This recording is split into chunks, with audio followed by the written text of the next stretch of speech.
اللہ اکبر. حضرت ابو ذر غفاری نے اپنے گھر کھانے پر بلایا, پانی دور سے لے کر آئے. سرکار نے فرمایا تمہارے گھر میں کنواں نہیں ہے؟ فرمایا یا رسول اللہ ہے مگر کڑوا ہے. فرمایا تم نے کیوں نہیں بتایا؟ سرکار اپنی جگہ سے تشریف فرما ہوئے کنویں کی منڈیر پر بیٹھ گئے, دونوں پیر کنویں میں لٹکا دیے. پانی بوسہ دینے کے لیے اوپر آیا. ہاں, سرکار کے پیروں کا بوسہ دینے کے لیے پانی اوپر آ گیا, اور نبی کے پیروں سے پانی مس ہو کر شہد سے زیادہ میٹھا ہو گیا. یہ تو بحث میں نے ایسی چھیڑ دی کہ میں خود کئی گھنٹوں تک نبی کی خدمت میں رہ سکتا ہوں.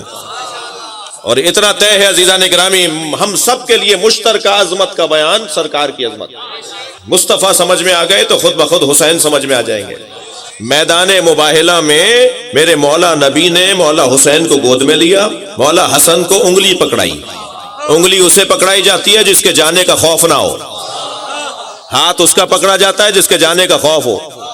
انگلی پکڑا دی امام حسن کو, سیدہ مولا نبی کے پیچھے, مولا علی جناب زہرا کے پیچھے. توجہ ہے. تو نصارائے نجران نے کہا کہ ہم ایسے چہرے دیکھ رہے ہیں کہ اگر یہ پہاڑ کو حکم دے تو پہاڑ ہٹ جائیں. پہاڑ کو کون ہٹا سکتا ہے بھائی؟ قرآن پکار کے کہہ رہا ہے سیرت بہ الجبال. تم قرآن کے عالم بن جاؤ, تم قرآن کے عامل بن جاؤ تو تم پہاڑوں کو قرآن پڑھ کر اڑا سکتے ہو. قرآن کا عامل پہاڑوں کو اڑا سکتا ہے. وَسُيِّرَتْ بِهِ الْجِبَالُ وَقُطِّعَتْ بِهِ الْأَرْضُ. قرآن کا عامل زمین کو چھوٹا کر سکتا ہے. صبح مکے میں نماز پڑھے گا, ظہر کی نماز نجف میں پڑھے گا, ظہر کی نماز نجف میں پڑھے گا, مغرب کی نماز مثال کے طور پر مشہد مقدس میں پڑھے گا. جو پیر اٹھائے گا تو دوسرے شہر میں چلا جائے گا. آپ نے کتنی دفعہ سنا ہے جب حضرت ظہور فرمائیں گے تو ہم اپنے تلمبا سے پیر اٹھائیں گے تو ہم مکے پہنچ جائیں گے. جہاز کا استعمال نہیں ہوگا, پیر اٹھا کر ارادہ کریں گے مکہ جانا چاہتے ہیں سرکار کو دیکھنے کے لیے, مکہ آ جائے گا. یہ زمین چھوٹی کیوں ہو جائے گی؟ جو عامل قرآن ہو جائے وہ زمین کو چھوٹا کر سکتا ہے. بھائی آصف برقیہ نے تخت بلقیس کو اتنی دور سے اٹھا کر یہاں کیسے پہنچایا؟ قرآن نے پکار کہا الذی عندہ علم من الکتاب. یہ عالم کتاب کے علم کا کتاب کا علم کچھ علم رکھتا تھا. جو کچھ علم رکھے وہ یہاں سے اٹھا کے یہاں رکھ سکتا ہے. جو علی اپنے سینے پہ ہاتھ رکھ کے فرمائے میں جانتا ہوں کہ قرآن کی کون سی آیت کہاں نازل ہوئی ہے, حضر میں کیا ہے, سفر میں کیا ہے, تعویل کیا ہے, تفسیر کیا ہے. یہ گھرانہ اور فرما لیا آپ نے. تو سرکار کا عظمت کا باب بہت وسیع اور روشن ہے. 2 دن پہلے بی بی کی خدمت میں آپ اور ہم سب تھے. جی فرماتے ہیں جب میں قرآن کی آیت پڑھتا تھا کہ جب حضرت زکریا داخل ہوتے تھے حضرت مریم کے پاس تو دیکھتے تھے کہ وجد عندہا, ان کے پاس رزق رکھا ہوا ہوتا تھا, روٹیاں کھانے رکھے ہوتے تھے. یا مریم انا لک ھذا, تو حضرت زکریا پوچھتے تھے اے مریم یہ کہاں سے آیا؟ تو حضرت مریم جواب دیتی تھی ہو من عند اللہ, یہ اللہ کی طرف سے آیا. سرکار فرماتے ہیں جب میں مریم کی یہ فضیلت قرآن کی اس آیت کو پڑھتا تھا تو میں سوچتا تھا کہ اللہ میری فاطمہ کو یہ عظمت کب عطا کرے گا.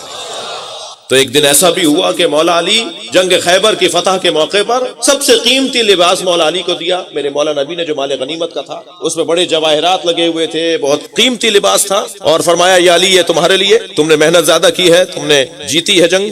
ادھر صحابہ اکرام نے کہا یا رسول اللہ کھانا علی کے کھائیں گے. یہ علی کے پاس پیسہ آ گیا ہے. بھئی سوچ تو اس انداز کی ہے نا کہ ہم علی کے گھر کھانا کھائیں گے. مولا علی نے وہاں سے لے کر گھر آتے آتے وہ سب فقیروں میں دے دیا.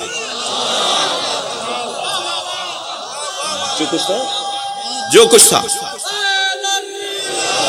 اب علی تو ویسے ہی جیسے پہلے تھے, مگر سرکار دروازے پر آ گئے, صحابہ کرام دروازے پر آ گئے, سب کو بٹھا کر سیدہ کی خدمت میں گئے. فاطمہ ہمارے گھر میں کچھ کھانے کو ہے کہ آپ دسترخوان بچھائیے, مسئلہ اللہ کا اور مصطفیٰ کا ہے. اللہ اکبر. یہ کہہ کر مولا علی تشریف لے گئے. بس آخری بات کر کے چند جملے مسائل پڑھوں گا. اور جب پلٹ کر واپس آئے تو کیا دیکھا کہ سیدہ کے سامنے دسترخوان لگا ہوا ہے اور دنیا کی قیمتی ترین چیزوں سے زیادہ حسین اور لذیذ کھانے لگے ہوئے. میرے مولا الٹے پیر چلے, مولا علی الٹے پیر چلے اور سرکار کی خدمت میں آ کے کہا یا رسول اللہ ذرا آ کے دیکھیے ایک منظر ہے. سرکار جیسے ہی داخل ہوئے تو جیسے حضرت زکریا نے حضرت مریم سے پوچھا تھا نا انا لک ھذا, یہ کہاں سے آیا ہے, یہی سوال کیا زہرا سے انا لک ھذا, یہ تمہارے پاس کہاں سے آیا. وہی جواب دیا جو حضرت مریم نے دیا تھا, ہوا من عند اللہ, اللہ جسے چاہے بغیر حساب عطا کر دے.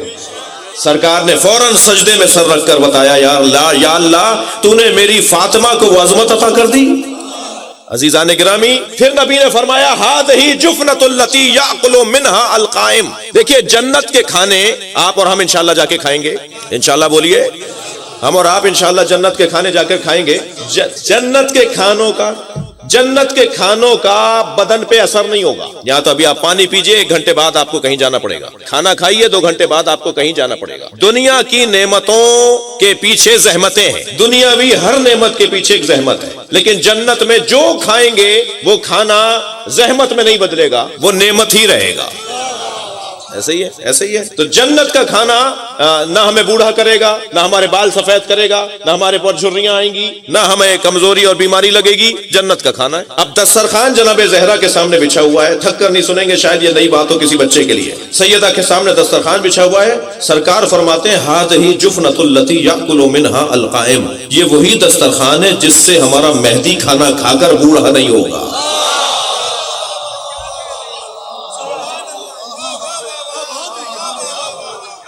1150 سال عمر ہو گئی ہے امام مہدی کی. جب ظہور فرمائیں گے تو 40 سال کے ہوں گے. ایک صاحب کہنے لگے لو شیعوں کی تو ویسے ہی باتیں سمجھ میں نہیں آتی ہیں، ایک اور نئی بات آ گئی. یا 1150 سال کا بولیے یا 40 سال کا بولیے. میں نے کہا نہیں ہے 1150 سال کے. 255 ہجری میں ولادت ہوئی ہے جی، ہے 1150 سال کے، مگر 40 سال پہ عمر رکی ہوئی ہے کیونکہ جنت کا کھانا کھاتے ہیں. کہنے مولانا بات وہ کریں جو سمجھ میں آ جائے. میں نے کہا ٹھیک ہے جی سمجھا دیتا ہوں. کہا یہ ہوتا نہیں ہے کسی کی عمر 1150 سال کی اور وہ 40 سال پہ رک جائے. معقول بات کیا کریں. میں نے کہا جی معقول بات اس ممبر سے ہونی چاہیے. میں نے کہا حضور آپ کی عمر کتنی ہے؟ کہہ لے 70 سال کا ہوں. میں نے کہا ذرا آئینے میں جا کے اپنا چہرہ دیکھیے. 70 سال پہلے جب آپ ماں کے شکم سے دنیا میں آئے تھے تو سر کے بال بھی لے کر آئے تھے، پلکوں اور بھووں کے بال بھی لے کر آئے تھے. اگر 70 سالوں میں آپ نے سر کے بال نہ کاٹے ہوتے تو اب تک ایڑیوں تک آ گئے ہوتے. مگر زندگی میں کبھی آپ نے پلکیں اور بھویں نہیں کاٹی. ایک کی عمر بڑھ کر بتا رہی ہے اللہ بڑھاتا ہے، ایک کی عمر رک کر بتا رہی ہے اللہ روکتا ہے. سکتا ہے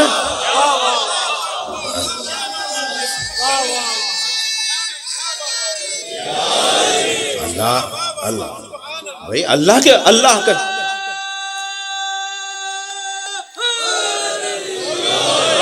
کیوں عمر نہیں بڑھے گی؟ کسی نے میرے مولا رضا کو سلام کرتے ہوئے کہا یا صاحب الزمان. حضرت نے فرمایا صاحب الزمان ہمارا آخری ہے. جیسے مولا علی کے علاوہ امام صادق کو کسی نے کہا یا امیر المومنین، یا امیر المومنین، مولا امام صادق نے فرمایا مجھے امیر المومنین نہیں کہو، امیر المومنین علی ہے. ہر امام کا لقب علیحدہ. صاحب الزمان پکارا امام رضا کو، امام نے ٹوک دیا دیکھ نہیں رہے ہو میرے بال سفید ہو رہے ہیں، دیکھ نہیں رہے ہو میری داڑھی سفید ہو رہی ہے، دیکھ نہیں رہے ہو میرے اوپر زمانہ اثر کر رہا ہے. امام زمانہ وہ ہوتا ہے جس پہ زمانہ اثر نہ کرے. یہ امام رضا کا قول سنایا ہے میں نے آپ کو. جنت کا کھانا کھانے کی وجہ سے زمانہ ان پہ اثر نہیں کر رہا. مولانا ہم نے 200 سنی عالم تلاش کر لیے ہیں محدثین میں سے، بزرگوں میں سے، جو امام مہدی کی ولادت کے قائل ہیں. اور ایک کتاب ایک سنی عالم دین نے تیار کر لی ہے. خواہش ہم نے کی تھی اور محنت انہوں نے کی ہے. اور کتاب کا نام رکھا ہے مہدی موجود و مولود. ایک ایسے امام جو موجود بھی ہیں مولود بھی ہیں. اور اہل سنت کے 200 علماء کے حوالے ہیں اس میں جو اس بات کے قائل ہیں کہ امام مہدی کی ولادت ہو چکی ہے. اکثریت اگرچہ اہل سنت کی قائل ہے کہ ولادت ہوگی، مگر 200 علماء ہمارے پاس ہیں، حوالے ہیں ان کے. تو جب امام ظہور فرمائیں گے تو جوان ہوں گے، 40 سال کے ہوں. اور جب پہلی نماز وہ پڑھائیں گے نا، کوفے میں نماز پڑھائیں گے پہلی مسجد سہلہ میں، تو بصرے تک صفیں لگیں گی.